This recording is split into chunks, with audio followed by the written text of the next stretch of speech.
Bom dia, boa tarde, boa noite. Seja bem-vindo ao nosso podcast Medicina do Conhecimento. Desde 2015, o primeiro podcast sobre anestesia e medicina perioperatória. Aqui você pode compartilhar ciência e informação a qualquer momento e em todo lugar. Obrigado você, colega ouvinte, acadêmico de medicina ou apenas amante de podcasts, por nos reunirmos aqui nesse mundo sem fronteiras e em mais um episódio. Eu sou Pablo Guzmán, o anestesiador. Juntos falamos sobre tendências, dicas e a prática da medicina, além de assuntos sobre qualidade de vida. E como compartilhar é multiplicar, convido você a convidar alguém que possa ser impactado por esse assunto, ou mesmo que mereça receber o conteúdo. Vamos juntos conversar sobre mais um assunto sem fronteiras no mundo do conhecimento. Somos tecnicamente peritos, entendemos profundamente de fisiologia, farmacologia, possuímos habilidades manuais que nos diferenciam de muitas especialidades e temos o foco técnico na segurança dos nossos pacientes. Mas quem cuida de nós? O Núcleo do Eu foi lançado em 18 de abril de 2020 como parte de um projeto denominado Gestão do Eu, promovido pela Sociedade Brasileira de Anestesiologia. A finalidade do núcleo é desenvolver o propósito nos médicos em especialização e nós, médicos anestesiologistas, de encontrarmos motivação para trabalhar o seu autocuidado, pois dessa forma, cuidando de nós, teremos a oportunidade de cuidar melhor dos outros. Do e-book Autocuidado, o quanto você se compromete, lançado durante o Congresso Brasileiro de Anestesiologia e editado pelos colegas anestesiologistas Marcos Antônio Costa de Albuquerque, Cláudia Rodrigues Perota Cavalieri e Rogério Alves Ribeiro, tomo a liberdade de trazer para você, ouvinte do Medicina do Conhecimento, o capítulo que fala sobre o anestesiologista e o tempo. Esse texto foi escrito pela doutora Pamela Braga Moraes, mas você pode ler integralmente pelo link no descritivo deste podcast. Espero que o faça refletir e também espero seu comentário. Vamos lá. Horas de tédio e minutos de terror. O primeiro a chegar e o último a ir embora. Se você nunca disse ou escutou essas frases, provavelmente você não é um anestesiologista. E elas se tornaram tão repetitivas no nosso meio porque ambas demonstram uma grande verdade. O tempo é o nosso principal parceiro no trabalho, seja como um aliado ou como um inimigo. Essa relação é tão estreita quanto inconsciente, uma vez que a todo momento estamos moldando ou sendo moldados pela passagem do tempo, mas sem nos darmos conta disso. Refletir sobre como lidamos com o tempo na profissão e na vida pode nos ajudar a fazermos escolhas mais conscientes e mais adequadas aos nossos valores, a fim de vivermos uma vida com mais qualidade e plenitude. A noção de tempo permeia a nossa rotina na anestesiologia a todo instante. Um dos primeiros aprendizados essenciais da residência é o início de ação e a meia-vida das drogas mais comumente utilizadas no bloco cirúrgico. Levamos em conta a duração da cirurgia e o conhecimento dos tempos cirúrgicos ao elaborarmos nosso planejamento anestésico. Registramos no boletim os horários de início e término da cirurgia, o momento da administração do antibiótico e o gráfico dos dados vitais sobre o tempo. Frequentemente esperamos por um breve ou mesmo longo período pelo cirurgião, pela vaga de CTI, pelo paciente e até por algum material imprescindível para o procedimento. Calculamos o tempo de sala dos casos para organizarmos uma escala cirúrgica ou nosso plantão. Em uma emergência, corremos contra o tempo e lembramos da importância dos segundos.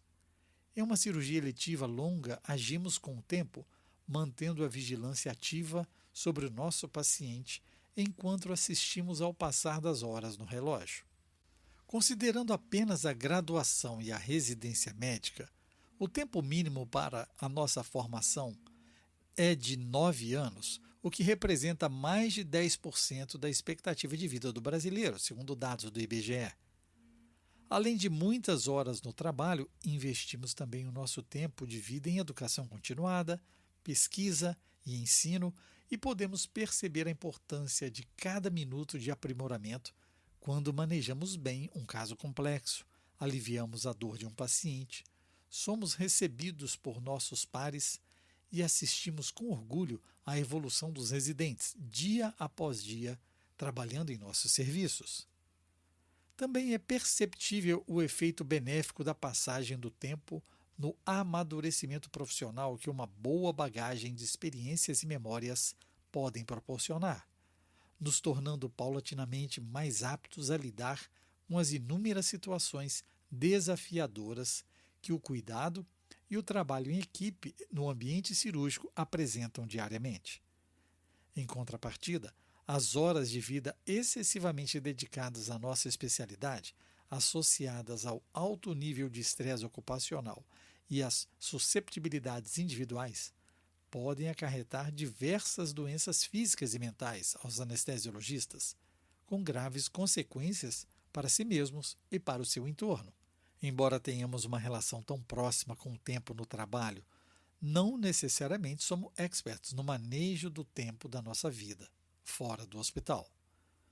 O dia tem 24 horas para todos, e encontrar um equilíbrio entre as horas de trabalho, de aprimoramento profissional, de autocuidado, como sono, atividade física, alimentação, psicoterapia, hobbies, de cumprimento com as responsabilidades de vida adulta e de convívio com a família e amigos, pode ser, para muitos, uma mera pretensão utópica.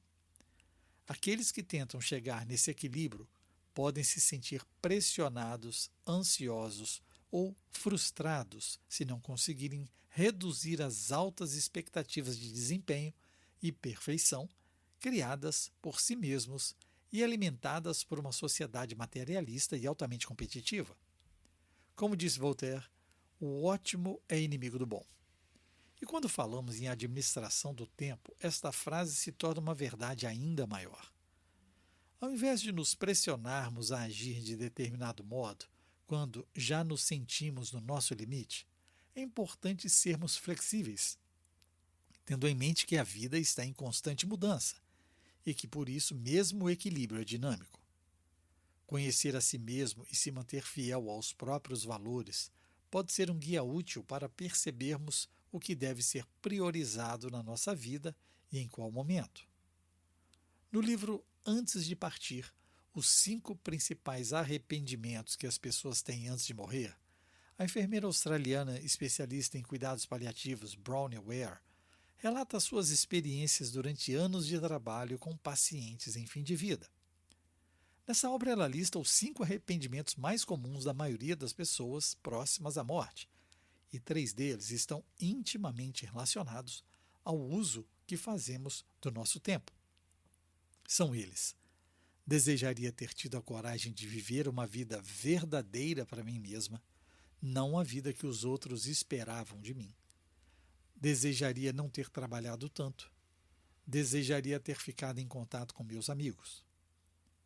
Aos lamentos se seguem reflexões honestas sobre a influência nem sempre tão positiva do meio sobre nós, a construção de crenças que nos aprisionam, a necessidade de um propósito para se sentir satisfeito consigo mesmo e com a vida, a importância da simplicidade como um fator de liberdade e a relevância da presença dos amigos na manutenção da nossa saúde mental e sensação de felicidade. A leitura atenta desse livro, colega anestesista, somada às reflexões que ele estimula, seguramente não será tempo perdido. Na minha família, as pessoas ou morreram de câncer antes dos 60 anos, como ocorreu com a minha mãe e suas 3 irmãs, ou morreram muito idosas, com um quadro de demência avançada. Em ambas as possibilidades, o tempo de vida com presença, memória e afeto foi abreviado por causas naturais.